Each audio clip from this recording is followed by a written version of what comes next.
Hello, students. I'm Dr. Monique Binkin. I'm an associate professor in the Department of Sociology. I'm also the director of the Leadership Studies program on campus. I want to welcome you to Iowa State University. Welcome to Iowa State University. Welcome to Passport to Success. I'm Lee Burris. I'm a professor in agronomy. Hi, I'm Professor Rosa. I teach in the College of Business, and I'm here to talk about your relationship with faculty. I've been at Iowa State for 5 years, and I've been teaching in the college level for about 30, maybe more. So I know a little bit about this kind of stuff.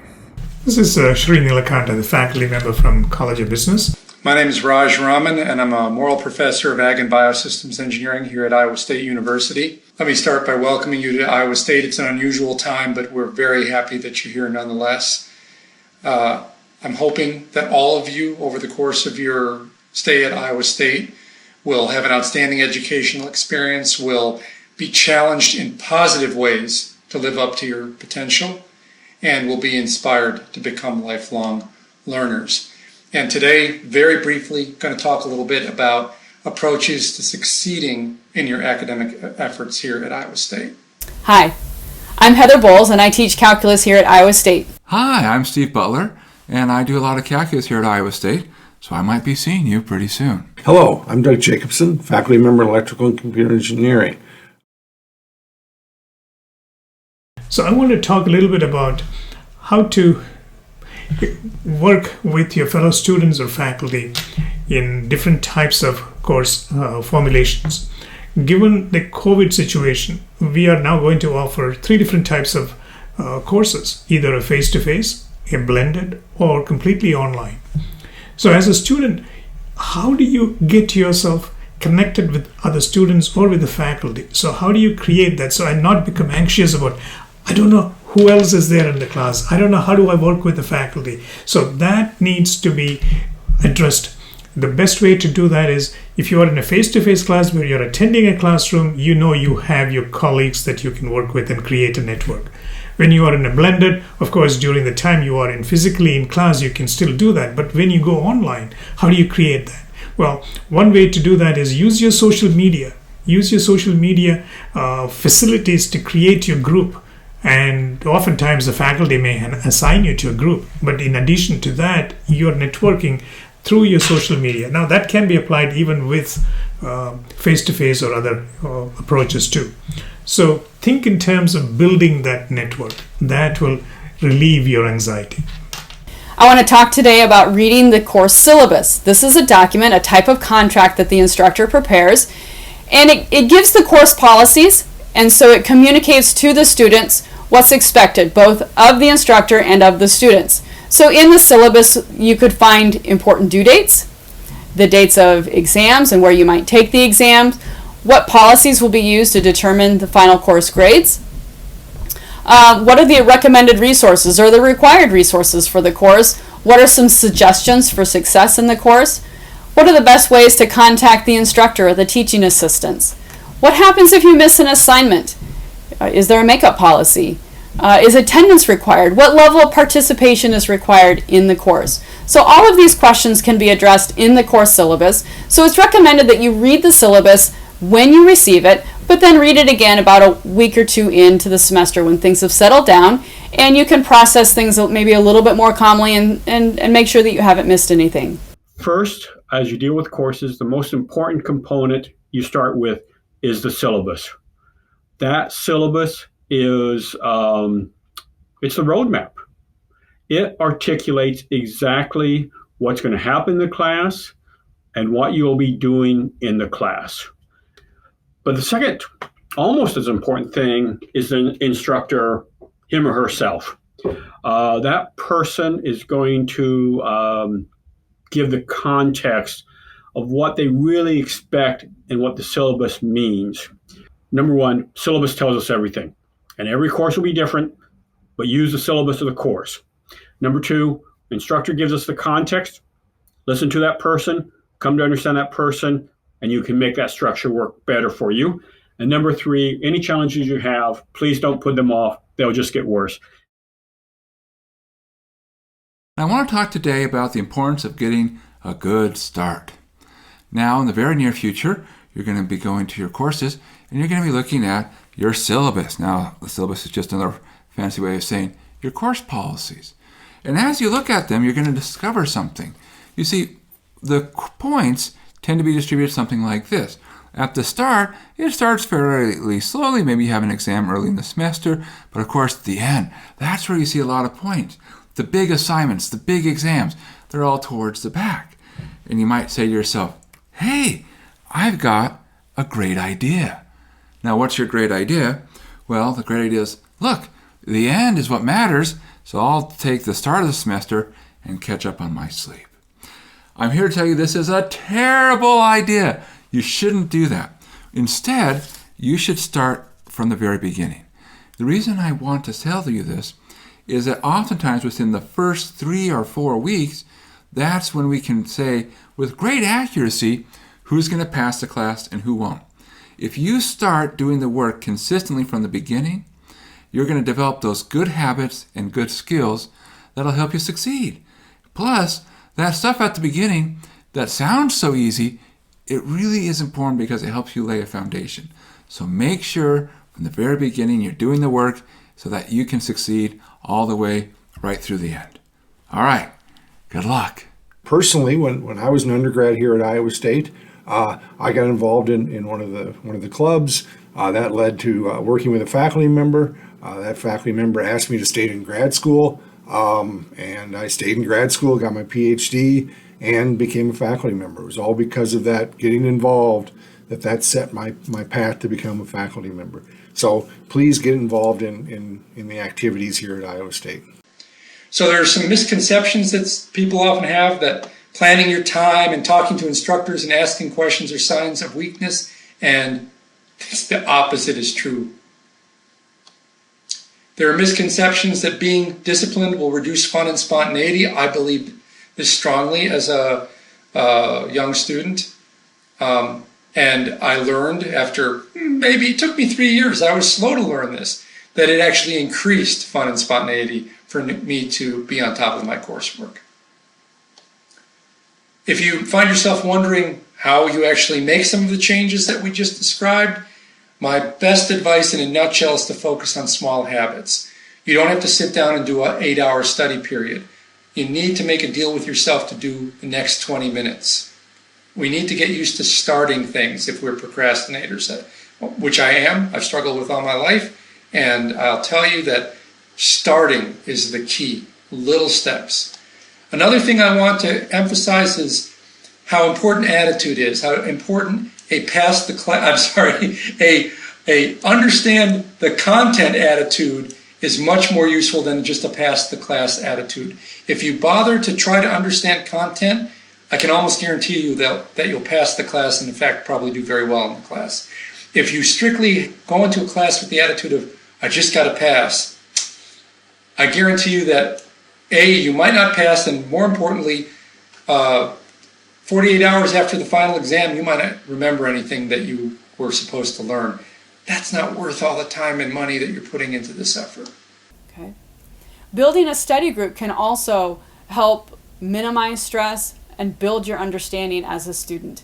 These don't have to be your best friends, but just people who can help you stay accountable as you study. You can meet regularly, once or twice a week. You could do it face-to-face. You could do it virtually. You could do it over the phone. Something where you're able to dialogue specifically about the course content, get over some of those humps, be able to explain content to each other, and then also formulate questions where you might be able to go and ask the instructor specifically.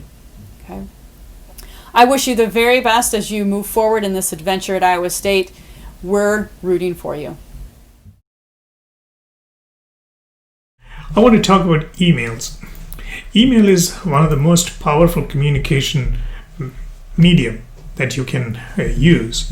Now, as a student, you will have an email account, and as faculty, we also have email accounts. So when you send an email for requesting information or suggesting certain information or telling the faculty that you may not be able to attend class or exam or so and so, make sure that you include a subject matter in the subject heading. And when you address the faculty member, be as formal as you can be. So if you're addressing me, you would say Dr. Shri or Dr. Nilakanta. and state your message very succinctly, very clearly, and as briefly as possible. Don't ask for questions that require multiple pages of answers. And also end it with a polite statement, thank you, and hope to hear from you soon. If you're as a faculty member, because I get hundreds of emails per day, please be concerned about the fact that I cannot respond to you right away. So give at least 24 hours, or maybe even 48 hours to get a response, depending upon the type of question asked.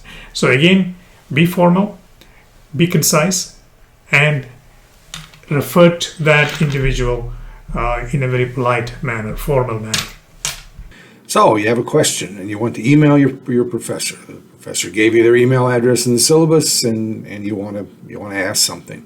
I have a few words of advice as a faculty member who's been here for 35 years. I've seen pretty much everything in an email. First of all, good grammar.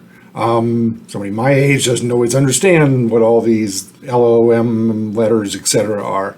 And proper title. Don't start out, hey you. So a professional type of email.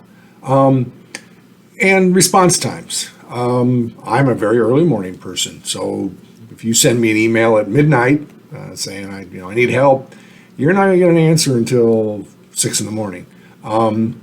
So again, don't expect this instant turnaround.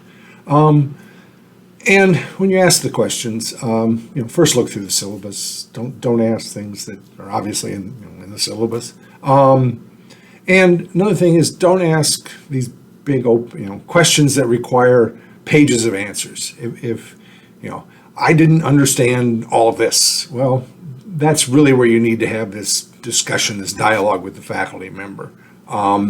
So again, we love using email. It's a great way to interact, but there are some things you need to think about when you're doing email. I want to talk about how do you build relationship with faculty. During my past 34 years of teaching at Iowa State, I come to notice three things with respect to building this relationship. Students feel intimidated. The reason being, they look to faculty as the expert, and they still are not there. So they feel intimidated to the fact that, how do I talk to a faculty? The faculty is too knowledgeable, too powerful, too much of an expert, so I don't know how to deal with that. Well, the second point here in terms of building the relationship is, we need you. As faculty, we need you, the student, and you need us. So we need to build that interdependency. You learn from us, we learn from you, how to make you learn, how to impart knowledge to you. And the third part of building a relationship is about mentoring. You have to look towards us as mentors, and we look to you as our mentees so that you can advance in your life. One of the things you'll notice is the professors tend to be a little bit more formal. Okay? They communicate a lot of information through the syllabus. They hold you accountable for knowing what's going on, meeting deadlines. They may not remind you that deadlines are coming up. That's your job. They communicate a lot and share a lot of information through Canvas. And in general, they just seem to be more, more professional. And that's the word. That's the key. It is a professional relationship. Office hours, they're there for a reason. Make sure that you take time to go visit, even if it's just for 15 or 20 minutes. Professors, remember the student that comes in to talk, the student that comes in with an interesting question, the students that make them feel like what the professor is doing is valuable. When professors feel valued, they remember. And because they do care about your success and they just personalizes it all the more, it just becomes a whole much better. So if you take the initiative to establish a relationship, that you're going to find that your professors are very happy to establish that professional relationship that can be so rewarding. You'll be happier and they'll be happier. I challenge you as a student to take the first step. But about week 2, when you have some questions in class, show up to office hours. Office hours. From a faculty perspective, office hours are my favorite time of the week. Take advantage of the opportunity, be engaged, and interact with your faculty. But first, we as faculty love talking with students. That's why we became a faculty member. There's many ways that you can interact with us as faculty. There's during class time. Outside of class, we all have office hours. That's a great time to come and talk to us about problems you're having in class, questions, etc. We typically also use email. We may use Piazza or Slack or some other type of mechanism to communicate. You may think, well, what should I talk about? Well, obviously, if you have questions in class or things that are confusing, that's a great time to talk with us as faculty. But also, you may have sat in a lecture where it's really exciting, something really caught your attention. That's a great opportunity to talk to the faculty member. Send them an email saying that, you'd like to know a little more, or can you set up a time to talk because this was really fascinating and you'd like to go into more details. A key part of taking good care of yourself and really being resilient in the process of being a student is establishing good habits. This includes establishing good sleep habits, eating healthy foods, getting some exercise, limiting your time on social media and video gaming, making sure that you've got a schedule where you study the different courses that you're taking, studying that content regularly, as well as making sure that you've got some time built in your weekly schedule for fun and social activities. Part of that, as I already mentioned, is developing good sleep habits. Sleep is important for your memory as you are studying, but it's also helpful so that you don't get as overwhelmed with the increasing demands of a semester. What I'm discussing here then is by growth, I mean how you're going to change, how you're going to evolve from who you are now to who you want to be when you graduate, to who you want to be when you're 61, which is what I am now. So you're setting that path right now. We want to think about how we become that person. And second of all, then I'm going to speak about resilience. And what resilience is really how will we recover from the challenges that might happen in a given day, the challenges we might encounter when we're in a class that we may not like, or bigger yet, we might find we're in a major that isn't quite right for us, or whatever else. Resilience also deals with those challenges we deal with in our personal lives. And again, these are going to happen. They're going to happen while we're in university. They're going to happen while we go over our life. And the whole goal of university is to be a place and a time where we have set the path to become who we want to be. So the whole idea behind a university is about our growth. So we want to make sure it works well for you. What I mean by resilience is this is really getting into how we recover from a setback, how we recover from a problem. And this is especially important right now that I'm discussing with you as you start Iowa State University, because for many, many of us, really for probably everyone who's listening to this, the amount of independence you have now has just skyrocketed.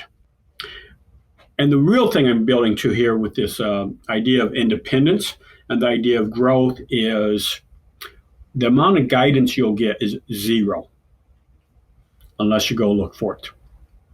And so part of growth, part of independence is knowing when to go look for help. And here at Iowa State, we have more types of help than you can imagine, and that will facilitate your growth. As you're moving forward, get the help. And so if you find something's not quite right, your roommate's not right, and that's affecting your studying, your major isn't quite right, I mean, it's close, but not quite right, or it's not at all close, that's okay. Go talk to someone. Do some evaluations, find out what's the right thing for you to become. Because that's what growth really is you becoming who you want to be. So make the changes that it takes for you to grow. As you grow, as we each become better at finding how much independence we have and how much guidance we need and how much interaction we need, as we become better at all that balancing, we become more resilient. We get the infrastructure in place, which means the support system we have. We get the freedom we want, that's the independence, that lets us actually become more resilient and deal with bigger and bigger buffers all the time. And our life is going to have plenty of those, and not in a bad way. Heck, our character comes from the challenges we have as well as the successes we have. And I want to talk about back when I was a student. And I know you're looking at my beard here and saying, there's a lot of gray there, Steve. Are you sure you were ever a student? Did they have schools back then? They did. They did. I got some counseling while I was at school. I also was able to eventually get friends and talk to people I could trust, who I could share my experiences with. And that's helped me tremendously and continues to help me even to this day. And I want to let you know that there are some fantastic resources for you. If you are feeling stressed out, isolated, and alone, please know that you're not alone. We have resources here at Iowa State that are meant to help you, that you can tap into. Reach out because we care about you. We love you. We want you to succeed. And who knows what the future can contain? Because if I went back to when I was a college student and I told myself about all the various places I would travel to, people I would meet, opportunities I would get, I wouldn't have believed it. Because I have had an amazing life. An amazing life. And you will too. And so you should stick around for it. So take care of yourself. Make sure you get the help when you need it. There's no shame in getting help. All right, my friends. See you soon. Finally, I've talked about students who didn't get above a 2.0 first semester. I was one of those students. Long story I won't bore you with, but I had plenty of struggles academically early on, and I've been doing this job long enough to have watched students who struggled early on who found their way eventually. So I want you to know, while I'm giving you advice to avoid struggling, if you do struggle, that's not the end, okay?